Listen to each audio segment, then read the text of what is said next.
बिस्मिल्लाहिर्रहमानिर्रहीम। अस्सलाम वालेकुम दोस्तों, मैं डॉक्टर अयूब और आज मैं आपसे बात करूंगा कॉमन कोल्ड के मुतालिक और मैं आपको बताऊंगा कॉमन कोल्ड क्या होता है, कॉमन कोल्ड होने के काजेस क्या होते हैं, कॉमन कोल्ड के सिम्टम्स क्या होते हैं और फिर मैं आपको कॉमन कोल्ड के लिए एक बेस्ट होम्योपैथिक कॉम्बिनेशन बताने वाला हूं जिसको यूज करते ही इंशाअल्लाहुल अजीज विद इन 30 मिनट आपका कॉमन कोल्ड का प्रॉब्लम बिल्कुल ठीक हो जाएगा।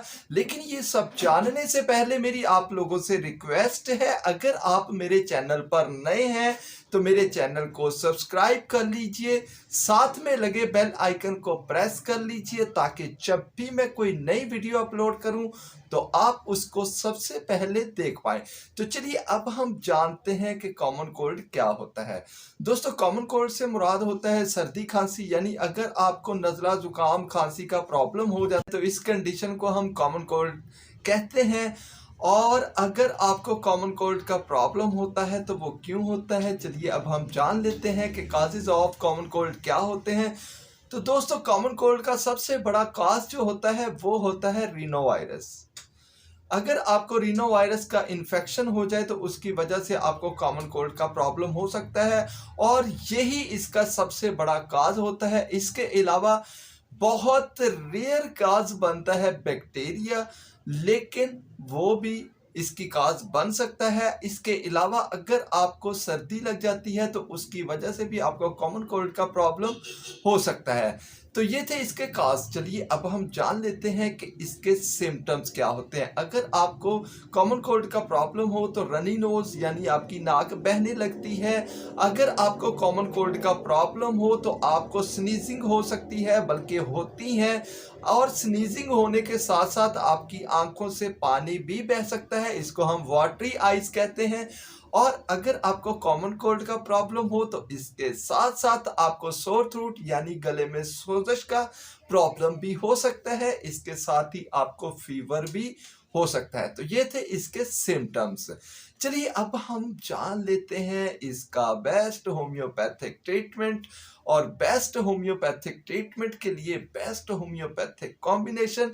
तो दोस्तों, इसके लिए आपने 4 होम्योपैथिक मेडिसिन यूज करनी है। फर्स्ट मेडिसिन है जो बहुत ही इफेक्टिव मेडिसिन है, वो है आर्सेनिक एल्बम 30। आर्सेनिक एल्बम 30 अगर आपको कॉमन कोल्ड का प्रॉब्लम हो तो उसको ठीक करने के लिए ये बहुत ही इफेक्टिव मेडिसिन है। अगर आपको गले में सूजश का प्रॉब्लम हो तो उसको ठीक करने के लिए ये बहुत ज्यादा इफेक्टिव मेडिसिन है। नेक्स्ट मेडिसिन की बात करें तो वो है यूपेटोरियम पर्फ 30। यूपेटोरियम पर्फ 30 कॉमन कोल्ड के लिए बहुत ज़्यादा इफेक्टिव मेडिसिन है। अब हम चलते हैं थर्ड मेडिसिन की तरफ, तो वो है जलसेमियम 30। जलसेमियम 30 आपके कॉमन कोल्ड को ठीक करने के लिए बहुत ज़्यादा इफेक्टिव मेडिसिन है और कॉमन कोल्ड के साथ जो डलनेस रहती है उसको ठीक करने के लिए बहुत ज़्यादा इफेक्टिव मेडिसिन है। अगर आपको कॉमन कोल्ड के साथ फीवर है तो उसको ठीक करने के लिए ये बहुत ज़्यादा इफेक्टिव मेडिसिन है। तो चलिए अब हम जान लेते हैं लास्ट मेडिसिन को। तो लास्ट मेडिसिन है फेरम फास 30। फेरम फास 30 कॉमन कोल्ड के लिए बहुत ज़्यादा इफेक्टिव मेडिसिन है। अगर आपको साथ में फीवर है तो उसको ठीक करने के लिए बहुत ज़्यादा इफेक्टिव मेडिसिन है। अगर कॉमन कोल्ड के साथ आपको बॉडी एक्स का प्रॉब्लम है तो उसको ठीक करने के लिए ये बहुत ज़्यादा इफेक्टिव मेडिसिन है।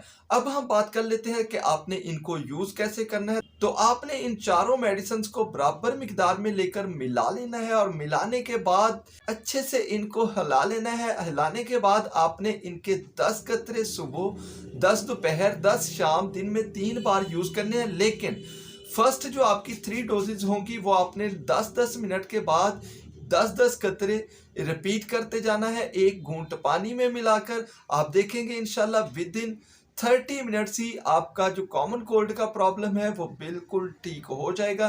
दोस्तों, कैसी लगी ये वीडियो? अगर अच्छी लगी हो तो इसे लाइक, शेयर और मेरे चैनल को सब्सक्राइब करना बिल्कुल मत भूलिएगा। आज के लिए इतना ही, इंशाल्लाह मुलाकात होगी नेक्स्ट वीडियो में। तब तक के लिए अल्लाह हाफिज।